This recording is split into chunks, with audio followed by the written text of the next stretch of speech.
Dhaabbadhu.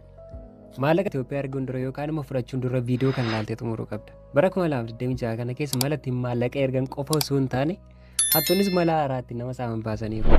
Yoo of eeggannoo gochuu baatte garuu maallaqa kee dhabuu qofa miti. Herreega baankii kee fi kan maatii kee Itoophiyaa jiran guutummaa guutuutti cufsiisuu dandeessa. Akkaataa baankiin meeshaa Itoophiyaa yookaan immoo Naashinaal Baank of Itoophiyaa seerota haaraa baaseen akkamitti akka of eeggattu hunda sitti himnaa jechuudha today. Malli inni jalqabaa dhaabbilee seeraan alaadha. Namoonni baay'een sharafa baankii caaluu argachuuf jecha namoota dhuunfaa yookaan telegiraama kanaan maallaqa ergu. Garuu bara 2026 kana keessa baankiin giddugaleessaa yookaan immoo Naashinaal Baank of Itoophiyaan AI fayyadamee herreega maallaqni seeraan alatti dhangala'u hordofaa jira.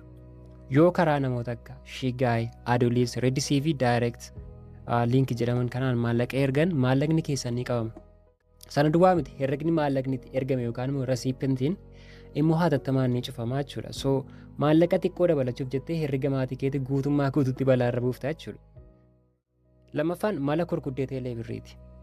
Ergaa yookaan SMS wayitu bilbila kee irratti dhufa. Kan teeleebirrii sitti fakkaata guutummaa guutuutti. Yeroo sanatti namni wayisti bilbilee maaloo herreega kiraa manaa kootiin dogoggoree sirratti erginaaf deebisi jedhee sitti bu'a.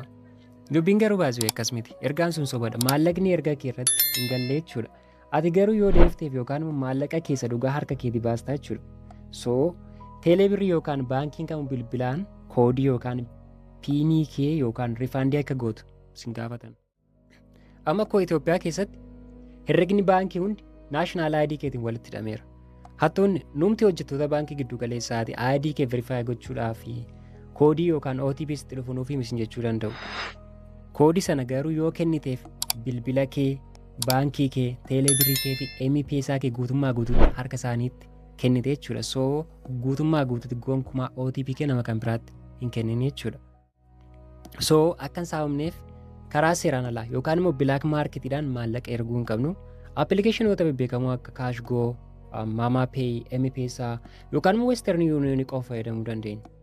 Yoo akka carraa iskaam taate hatattamaan 994 yookaan immoo 127 kan baankii irratti bilbiltee hatattamaan gabaasuu dandeessaa jechuudha.